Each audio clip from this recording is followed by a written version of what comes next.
नमस्कार, आपके साथ मैं रोहित कुमार। आप इन्फॉर्मेशन देख रहे हैं। तथाकथित खान सर के कोचिंग के बाहर खान सर और रोशन सर के समर्थकों के बीच जो झड़प हुई, जो गोलीबारी हुई, उस पूरे मामले में रोशन आनंद सर जेल के अंदर हैं, लेकिन खान सर को राहत तो मिल गई है। लेकिन खान सर के बॉडीगार्ड जिसने वहां पर फायरिंग की, जिसका वीडियो बाद के कुछ घंटों में सोशल मीडिया पर वायरल हुआ था, उसने जो बयान पुलिस और कोर्ट के सामने रखा है, उस बयान में कई महत्वपूर्ण बातें हैं और इन बातों से खान सर के ऊपर जो है और उनके ऊपर जो आरोप लगे हैं वो और गहरा जाता है। दरअसल हुआ यह है कि खान सर के बॉडीगार्ड ने खुलासा किया है कि खान सर ने उन्हें सख्त हिदायत दे रखी थी कि जरूरत पड़ने पर बिना पूछे गोली चला देना, बाकी जो होगा हम मैनेज कर लेंगे। कुछ इसी तरह की बात एफआईआर में भी थी। एफआईआर में तो ये तक कहा गया था कि तुम गोली चलाओ, बाकी हम देख लेंगे। लेकिन अब जो बयान ऑफिशियल पुलिस के सामने जो बयान जो है बॉडीगार्ड प्रदीप की तरफ से जो दिया गया है, उसमें कई महत्वपूर्ण बातों का खुलासा है। खुलासा इस बात का भी है कि किस तरीके से प्रदीप के पिता की पहले हत्या हुई और उसके बाद उसने अपनी आत्मरक्षा के लिए हथियार का लाइसेंस प्राप्त किया। आपराधिक मामला भी है, पर यूपी से दिल्ली और दिल्ली के कई कंपनियों में नौकरी और खाक छानने के बाद जो है प्रदीप कैसे खान सर तक पहुंचा, इसका भी ब्यौरा इस पूरे इकबालिया जो बयान है उसमें प्रदीप ने दर्ज करवाया है। प्रदीप ने अपना जो अपने बारे जो बयान दिया है उसमें अपनी उम्र 38 साल बताई है। उनके पिता का नाम अनिल कुमार है, जो कि बेवर थाना बेवर जिला मैनपुरी उत्तर प्रदेश के रहने वाला है। और 4 जून 2026 को 6:30 बजे कदम कुआं में कदम कुआं थाना के सरिस्ता कक्ष में जो है यहाँ आप कदम कुआं थाना के पुलिस पदाधिकारियों के समक्ष भय लोभ लालच के सुरक्षा के बगैर जो है उसने अपना जो है बयान दर्ज किया है। बड़ी बात यह है कि जो बातें इसमें कही गई हैं उसके हिसाब से उसने अपने अपने बारे में तमाम चीजें बताई हैं। उसके बाद वो लिखता प्रदीप ने अपने बयान में कहा है कि 4 जून 2026 को समय 6:30 बजे कदमकुआं थाना में वो अपना ये पूरा बयान दे रहा है।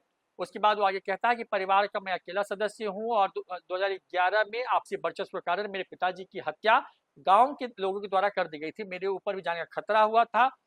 मेरे पिता की हत्या के कारण मैंने साल 2012 में 315 बोर का राइफल अपने नाम से लाइसेंस निर्गत करवाया। फिर मैं अपने गांव से अपने परिवार के भरण पोषण हेतु साल 2014 में नोएडा चला आया और वहां पर भिन्न संस्थानों में काम करने लगा। उसके बाद मैं जून साल 2022-23 तक नोएडा में एलईडी सर्विस सेंटर में काम करने लगा, परंतु सर्विस सेंटर से मेरे परिवार का भरण पोषण नहीं हो पा रहा था। सो मैं नोएडा में ही एक एपीएस सुरक्षा कंपनी जो है उस कंपनी के माध्यम से मैं एवं मेरा दोस्त तालेश्वर भाई सितंबर 2025 में खान जीएस के डायरेक्टर खान सर उर्फ फैजल खान के यहाँ बॉडीगार्ड के रूप में काम करने के लिए पहुंच गए, जहां मुझे महीने का करीब 40,000 रुपया मिलता था। खान सर के यहाँ बॉडीगार्ड के रूप में करीब एक सप्ताह ही हुआ था कि खान सर उर्फ फैजल खान के द्वारा हम लोगों को सख्त हिदायत दी गई थी कि यहाँ मुसल्लापुर हाट क्षेत्र में काफी कोचिंग संस्थान है। मैं यहाँ हर एक कोचिंग संस्थान के डायरेक्टर टीचर के बीच अपने कोचिंग संस्थान के नाम ऊंचा करने के लिए एक दूसरे को नीचा दिखाने में बदनाम करने के उद्देश्य लगे रहते हैं तथा बराबर लड़ाई झगड़ा का माहौल बना रहता है। खास करके मेरे कोचिंग संस्थान पर सब कोचिंग संस्थानों की नजर रहती है।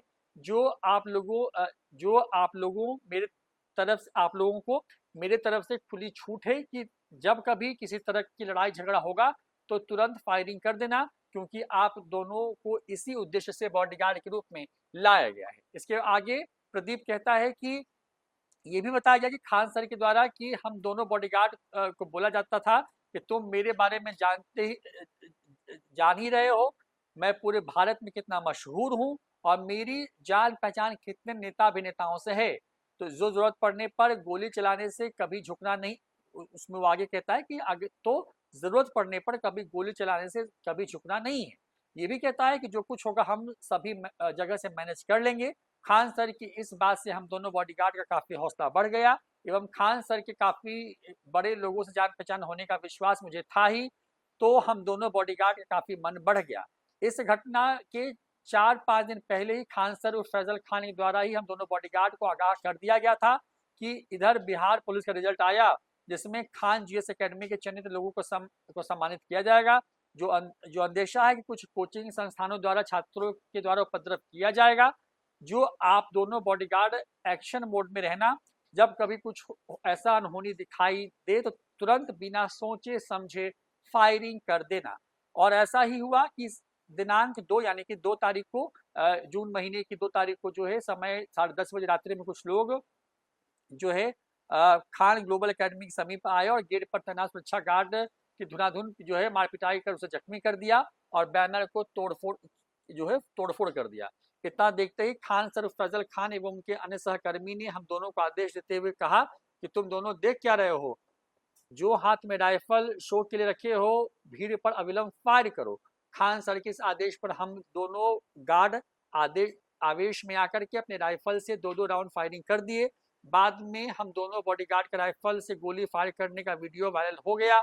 वीडियो वायरल होने के आधार पर जांच सत्यापन के उपरांत मुझे व मेरे दोस्त तालेश्वर सिंह को खान ग्लोबल वीडियो वायरल के आधार पर जांच सत्यापन के उपरांत मुझे व मेरे दोस्त तालेश्वर सिंह को जो है खान ग्लोबल कार्यालय से पकड़कर थाना लाया गया, जहां हम दोनों बॉडीगार्ड के द्वारा अपना अपना राइफल गोली व अनुव्यक्ति सुपुर्द जो है वो किया गया, यानी कि जो लाइसेंस था वो जमा किया गया। यह बयान है प्रदीप कुमार का 4 तारीख का, और ये बयान अब आया है जब ये बयान जो है इसमें 2-3 महत्वपूर्ण बातें हैं। महत्वपूर्ण बात क्या है कि भाई 2 तारीख की घटना हुई, 10:30 बजे की बात है।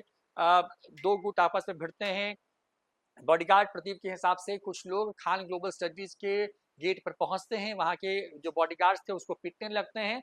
उसके बाद वहां पे जो बैनर पोस्टर था उसको फाड़ा जाता है, क्योंकि पूरा विवाद बैनर पोस्टर की वजह से ही हुआ था। ये तमाम बातें जो है इस बॉडीगार्ड ने इसमें बताया है। उसके बाद जब विवाद बढ़ गया तो खान सर अचानक से अपने कोचिंग से बाहर आते हैं। उसके बाद जो दोनों बॉडीगार्ड होता है उसको कहते हैं कि तुम्हारे हाथ में जो राइफल है वो दिखाने के लिए रखे हो, गोली चलाओ, बाकी जो होगा हम देख लेंगे। उसके बाद दनादन 4 राउंड फायरिंग की बात इसमें कही गई है। हालांकि खान सर ने इस पूरी घटना की ही रात में जब उनका एक बयान आया था तो उन्होंने ये कहा था कि मैंने खुद अपने कानों से 10 राउंड से ज्यादा गोली चलने की आवाज सुनी है। हालांकि खान सर कुछ ही घंटों के बाद अगली सुबह यानी कि 3 तारीख को पलट गए थे। इस पूरे मामले पर खान सर के बॉडीगार्ड जिस पर हमला हुआ उसके बयान के आधार पर रोशन आनंद सर जो हैं, जो कि एक कोचिंग चलाते हैं, और उनका कैंपस और खान सर का कैंपस बिल्कुल एक ही प्रेमाइसेस के अंदर में है। जब बोर्ड देखेंगे तो उससे भी आप समझ पाएंगे कि भाई खान सर का बोर्ड ऊपर और नीचे में जो है ज्ञान बिंदु कोचिंग वाले जो रोशन आनंद सर हैं उनका बोर्ड लगा हुआ है। और उसी बोर्ड पर क्योंकि बिहार पुलिस में के सिपाही का रिजल्ट आया था, उसमें दोनों कोचिंग वालों ने अपने अपने हिसाब से 10,000 12,000 अभ्यर्थियों के सफल होने का क्लेम किया था। उसका पोस्टर जो है वो चस्पा की जो है चिपकाया जा रहा था, और उसी पोस्टर के आधार पर उसी पोस्टर को आधार आप मान लीजिए कि उसी की वजह से पूरा विवाद भड़का, जिसके बाद गोलीबार तक की नौबत आई। और अब प्रदीप ने पूरा खुलासा किया कि खान सर जब उसको लेकर के पटना आए थे एक सुरक्षा कंपनी के हवाले से, तो उसे साफ कह दिया था कि मेरी पहुंच मेरी पैरवी बहुत ऊपर के लोगों तक है।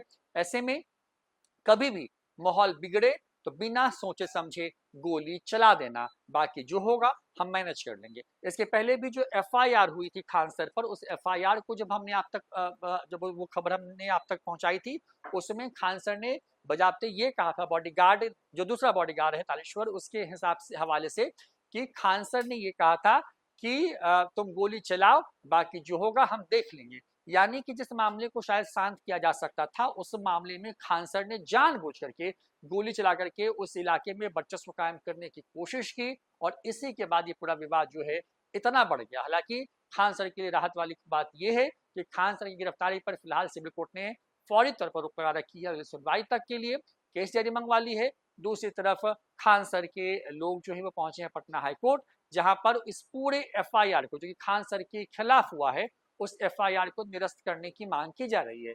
दूसरी तरफ जो ज्ञान बिंदु कोचिंग के जो रोशन आनंद सर हैं उनकी रिहाई के लिए भी सरकार से लगातार मांग की जा रही है। हालांकि उनके वकील और उनके समर्थक जो हैं सिविल कोर्ट में अर्जी दायर करने के लिए पहुंचे हुए हैं।